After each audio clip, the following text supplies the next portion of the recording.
नमस्कार, मैं संदीप शर्मा और आप देख रहे हैं सिटी तहलका। और इस वक्त हम पानीपत के लघु सचिवालय के वीआईपी गेट जो है वहां पर खड़े हैं, जहां से एसपी और डीसी एंट्री करते हैं। और ठीक मेरे पीछे की अगर जो बात करूं तो वो यहाँ पर मौजूद हैं। अंदर जो है मीटिंग शुरू हो चुकी है और बढ़ते हुए क्राइम और कानून व्यवस्था और जो प्रशासनिक अंदरूनी जो मुद्दे हैं पुलिस के, उन सभी मुद्दों पर अंदर बैठक शुरू हो चुकी है। और गंगाराम पुनिया जो है करनाल के एसपी हैं, वो पहुंचे हैं।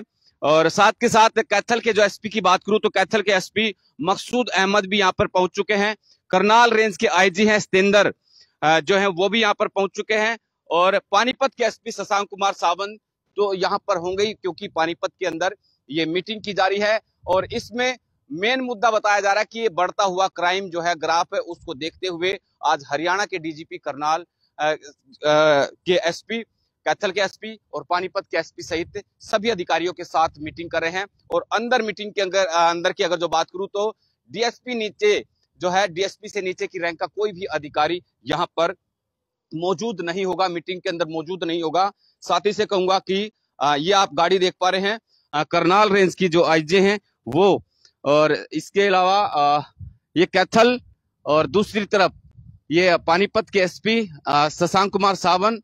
और इसके अलावा ये गाड़ी मैं आपको दिखा रहा हूं, यहां ये करनाल के जो एसपी है गंगाराम पुनिया, उन सभी अधिकारियों के साथ अंदर मीटिंग शुरू हो चुकी है। और इसके बाद की अगर बात करें तो उसके बाद में सभी जो मीटिंग और सभी मुद्दों पर बातचीत करने के बाद डीजीपी हरियाणा जो है मीडिया से बातचीत करेंगे, मीडिया के सवालों का जवाब करेंगे और क्या आखिरकार मेन मुद्दा है इस मीटिंग का, क्या उद्देश्य है, उन सभी विषयों पर चर्चा की जाएगी। स्वागत है।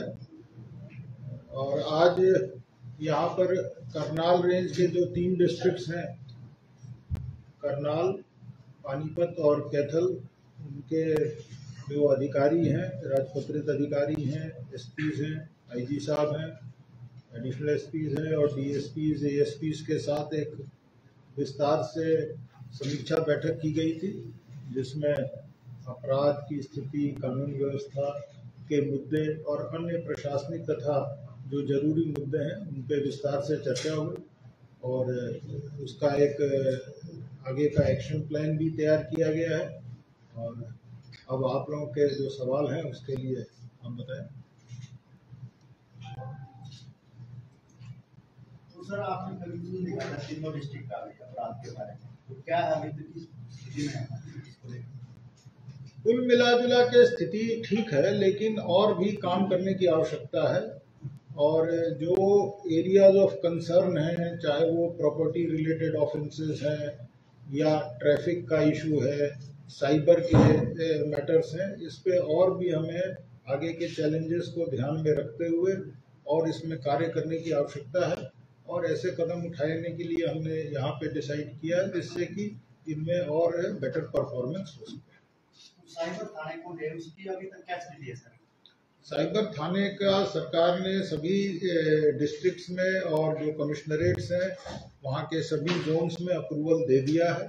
इससे पहले भी हमने साइबर हेल्प डेस्क सभी थानों में स्टैब्लिश किया था।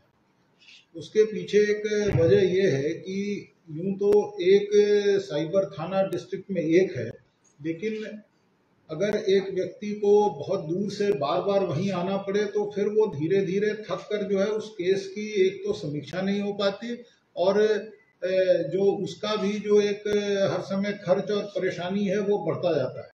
तो इसलिए इस विषय में ये निर्णय लिया गया था कि हर थाने में एक साइबर हेल्प डेस्क होगा।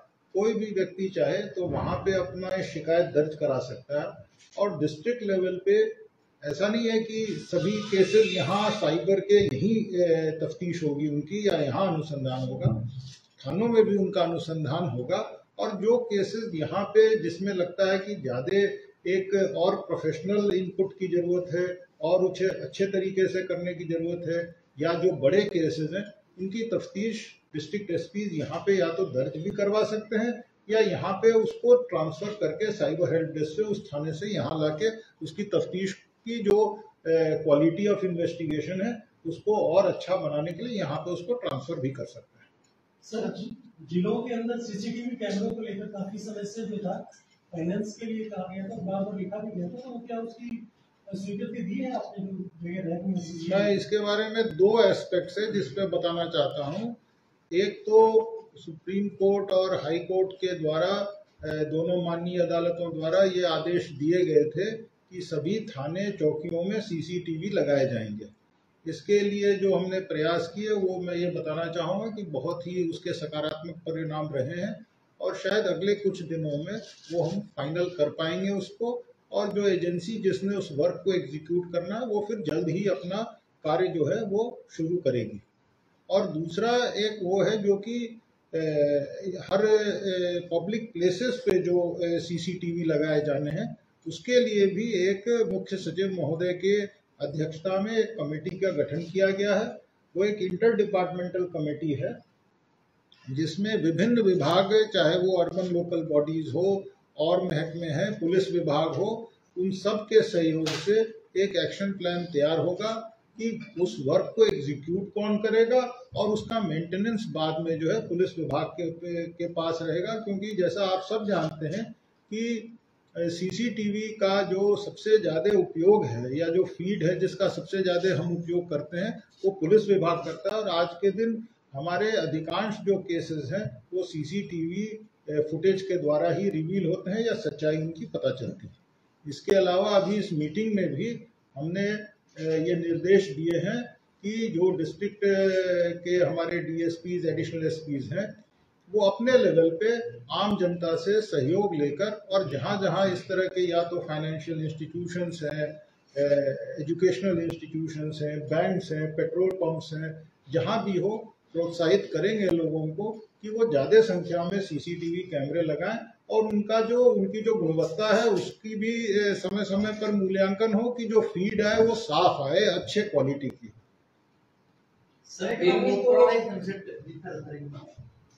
दिन में तो पुलिस की डिप्लॉयमेंट गश्त रहती है, हम देखते हैं। अमूमन रात के टाइम मैंने कई बार देखा है शराब पिए लोग ओवर ड्राइव 3-3, 4-4 लोग, मतलब जैसे कानून अपने हाथ में होता है। रात को गश्त की बहुत कमी है, बहुत टाइम से देखा जा रहा है। नहीं, ऐसा है कि हम लोगों ने ये प्रयास किया है कि मैन पावर जो है वो ज्यादा और मिले सभी जिलों में, क्योंकि मानव संसाधन और जहाँ जहाँ फोर्स की कमी है वो पूरा हो सके। तो कुछ एक मामले अदालतों में लंबित हैं, हमें उम्मीद है कि वो जैसे उसका फैसला होगा कि कुछ मामलों में जो भर्ती की प्रक्रिया है वो करीब करीब पूरी हो चुकी है और कुछ और फोर्स आएगी। इस बीच में अभी 2000 एसपीओ को भी सरकार ने मंजूरी दी है और वो सभी डिस्ट्रिक्ट में हम बांट रहे हैं। वो स्पेशल पुलिस ऑफिसर्स भी आएंगे और आज भी हमने ये प्रयास किया है क्योंकि करनाल, पानीपत, ये समझिए बिल्कुल हरियाणा के सेंटर में है। हर जगह से लोग आते जाते, चाहे वो चंडीगढ़ जाना हो, पंजाब जाना हो, दिल्ली जाना हो, तो सभी यहाँ को क्रॉस करते हैं। खासकर रात के समय जो आपने बात कही, एक सुरक्षा की भावना बढ़ाने के लिए 112 की गाड़ियां हैं या एसएचओ मोबाइल है या जो और मोटरसाइकिल है, वो एक तो लाइटिंग वगैरह उनकी ठीक रहे ताकि आम जनता के मन में सुरक्षा की भावना बढ़े। इस पर हम जरूर कदम उठाएंगे। इस पर सर, ये पानीपत औद्योगिक शहर है, यहाँ मैक्सिमम प्रवासी करीब 5 लाख के करीब प्रवासी हैं, और क्या है उनकी आइडेंटिफाई व्यक्ति में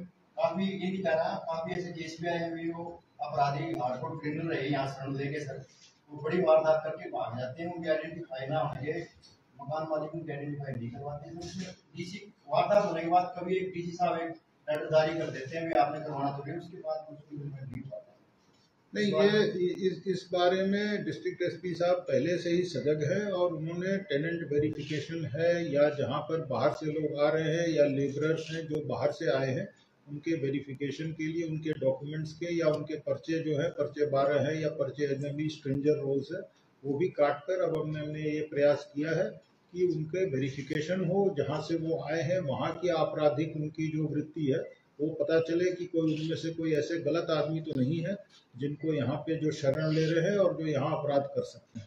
तो इस बारे में जरूर आपकी बात जो है वो उसको और वो करते हुए डिस्ट्रिक्ट एसपी से यह अनुरोध रहेगा कि वो इस विषय में और जो है प्रयास जल्दी करें ताकि और भी सुरक्षा का वातावरण जो है वो बेहतर हो सके। नशा तस्करी ऐसा है कि ये एक अपने आप में बहुत बड़ी चुनौती है, और खासकर युवा वर्ग जिस तरीके से इसमें संलिप्त हो रहा है वो और भी चिंता का विषय है। इसके लिए राज्य सरकार के तरफ से भी बहुत ऐसे गंभीर प्रयास किए जा रहे हैं। आपको ध्यान हो कि अगस्त 2020 में सरकार द्वारा Haryana state narcotics control bureau का गठन हुआ, और माननीय मुख्यमंत्री महोदय, माननीय गृह मंत्री महोदय और चीफ सेक्रेटरी महोदय, उन सभी की अध्यक्षता में लगातार इस पे बैठकें और रिव्यू मीटिंग्स हुई हैं। और मैं ये बताना चाहूँगा कि पीछे 26 जून 2022 को मधुबन से मुख्यमंत्री महोदय ने स्टेट एक्शन प्लान को लॉन्च किया था, जिसमें कि कई सारे आयाम पे काम करने का था कि हर गांव से लेकर वार्ड लेवल की या विलेज लेवल की मिशन टीम, उसके ऊपर सब डिवीजन की, स्टेट लेवल की, तो हर स्तर पर एक टीम का गठन हो। इसके अलावा उन्होंने ऐप्स भी जारी किए हैं, साथी ऐप है, एक प्रयास है, एक धाकड़ करके एक प्रोग्राम है। ये सभी कोशिश ये है कि जो लोग इसमें संलिप्त हैं, एक तो उन पे जो है नकेल डाला जा सके, और जो इसके चंगुल में है उनको हम मुख्य धारा में या उसको इस अभिशाप से हम मुक्त करा के उनको उनके जो भी इस तरह की उसमें नशे की प्रवृत्ति में लिप्त हुए हैं, उससे उनको निकाल कर और मुख्य धारा में जोड़ सकें। एक बात और मैं कहना चाहूँगा इसमें कि पिछले दिनों हमने ये प्रयास किया है कि बैकवर्ड फॉरवर्ड लिंकेजेस के माध्यम से किसी भी केस को हम पकड़े तो उसके स्रोत तक जाने के, सोर्स तक जाने के लिए ये बहुत जरूरी है कि जो बड़ी मछलियां हैं उनको हम पकड़ सकें। इसी क्रम में हमने उड़ीसा से, तेलंगाना से, मध्य प्रदेश तक से जाके क्रिमिनल्स को पकड़े हैं और बहुत बड़ी बड़ी रिकवरीज हमने की हैं। साथ ही आप जैसा जानते हैं कि हर क्राइम के पीछे कहीं ना कहीं जो फाइनेंशियल एंगल है उसको टैकल करने के लिए हमने ये भी प्रयास किया है कि इस धंधे में या इन अवैध गतिविधियों से जिन्होंने जो सामान या जो पैसा अर्जित किया है उसको हम सीज करें, और इसमें करीब अब तक 33 करोड़ रुपए की प्रॉपर्टी हमने कॉम्पिटेंट अथॉरिटी के द्वारा सीज करवाई है, और करीब 10 करोड़ रुपए और कराने के लिए पाइपलाइन में हमने प्रपोजल भेजे, और हमें उम्मीद है जल्दी के उनके भी ऑर्डर्स हमें मिलेंगे।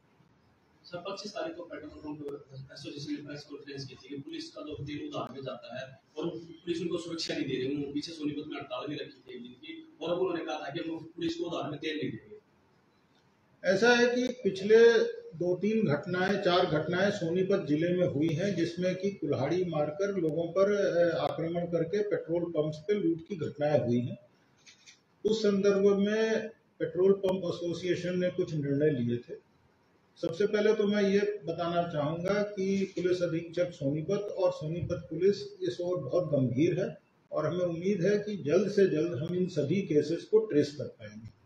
जहाँ तक उधार की बात है, हमने इस विषय पर वित्त विभाग से भी अनुरोध किया है।